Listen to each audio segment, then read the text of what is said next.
In the United States of 2023, unemployment is below 5% and crime is practically non-existent. The movie 12 Hours to Survive begins 1 year after the events of the previous installment.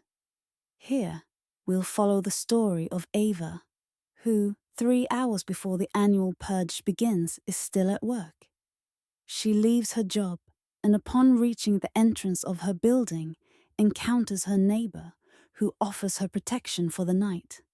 She declines his offer. Once home, her father gets upset because she arrived late. We also meet Eva's daughter, Kaylee, who was listening to a man speaking out against the purge. After an argument, Eva's father tells her he's going to his room and doesn't want to be disturbed. But this was a lie. He actually plans to sell himself to a wealthy family to be purged. Elsewhere in the city, we follow Shane and Liz, a couple who were doing their shopping as usual until a purger suddenly appears, accompanied by a group of other purgers who stare at them intently. The couple gets into their car and drives toward home. But out of nowhere, the car breaks down. They try to call for help but fail. Soon realizing the car had been intentionally sabotaged by the purgers they saw earlier. With no other choice, the couple decides to flee on foot. We also meet Sergeant Leo, who is preparing to seek revenge on a man who killed his son. This man was set free due to a prosecutor's mistake. "Go with your new husband and your new family," Leo mutters bitterly. The purge begins, and many people prepare to take to the streets to purge anyone they come across. Ava and Carly realize what her father has done and try to contact him, but it's too late.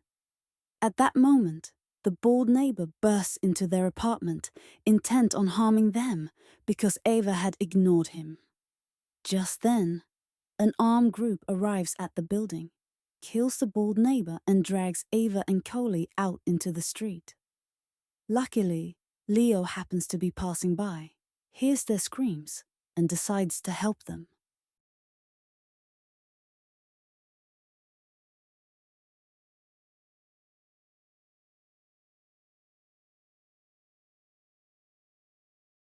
Leo takes them to his car, where they meet Shane and Liz, who were fleeing from purgers. There's no time for introductions, though. The purgers are closing in, and Leo starts firing at them with his machine gun. Fortunately, the protagonists escape, thanks to Leo's armored car. After driving for a while, however, Leo's car breaks down. One of the bullets had damaged the engine, leaving the group stranded in the middle of the city. At first, Leo wants to abandon them to complete his mission for the night. But Ava convinces him to take them to a friend of hers. She promises her friend will provide him with a car to finish his mission, and he agrees. The group sets off, reaching a street where someone atop a building is killing anyone who passes by. Shane falls into a trap, prompting a purger to attack them. Another purger appears, but Leo takes them all out and rescues Shane, allowing the group to escape. They arrive at the financial district, where all the banks are located. Here, everyone starts to distrust Leo. No one knows his name or what his mission for the night entails.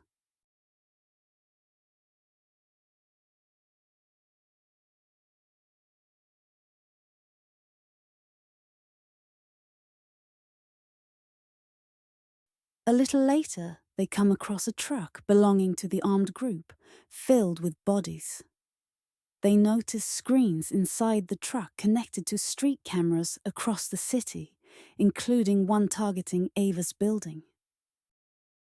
Suddenly, another truck appears, forcing the group to flee. They reach a street crawling with more purgers. Liz gets startled by a rat, alerting the purgers. One approaches, but Leo knocks him out.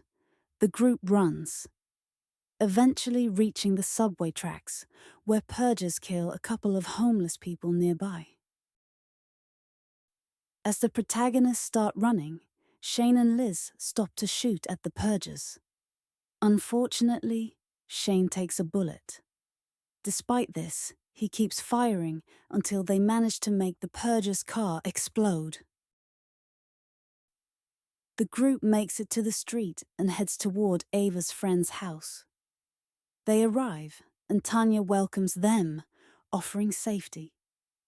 Leo tends to Shane's wounds while more people show up at the house. Leo discovers Tanya is hiding something and realizes Ava lied. Tanya doesn't have a car for him. But there's no time for arguments. The situation spirals out of control. Tanya is killed by her own sister, and chaos erupts. The protagonists decide to flee the madhouse. As they leave the building, Leo realizes the armed group has found them. They try to escape another way, but are ambushed by purgers who capture them and take them to a place where they're sold as personal victims to a group of rich people. Minutes later, they're brought to a dark room where the wealthy buyers begin hunting them. But they didn't count on Leo. He kills one, takes his gun and night vision goggles, then takes out another. Two purgers attack him, but Leo, now in full beast mode, dispatches them with ease. As they leave Leo returns to the group, handing out night vision goggles and weapons. Liz spots another rich hunter and sends him straight to St. Peter. They realize the rest have fled.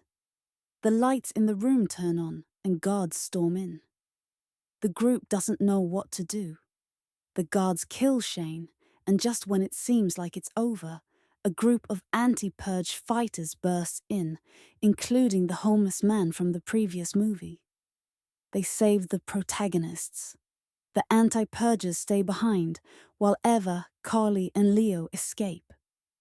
Leo still wants to complete his mission with the time he has left. They steal a car and head to his destination. They arrive at the house of the drunk man who killed Leo's son. Leo enters, finds the man asleep in his room, throws him to the floor, and threatens him with a knife. "Look at me. Look at my face. You haven't forgotten me, have you? It's my fault. You saw him when I ran him over. You saw him. Please." It seems Leo has killed him. With his mission complete, Leo leaves the house. But the old man, whom Leo had shot, reappears, ready to finish him off. Before he can, the man who killed Leo's son saves him. Turns out Leo didn't kill him after all, remembering the wise words. Vengeance is never good. It kills the soul and poisons it. The armed group discovers this, and everything is about to turn into a massacre. But just then, the siren signaling the end of the purge sounds. Purging time is over. The girls help the badly wounded Leo, taking him to a hospital for treatment. And so, with Leo, Eva, and Carly reaching the hospital, the story ends. Only 364 days remain until the next annual purge.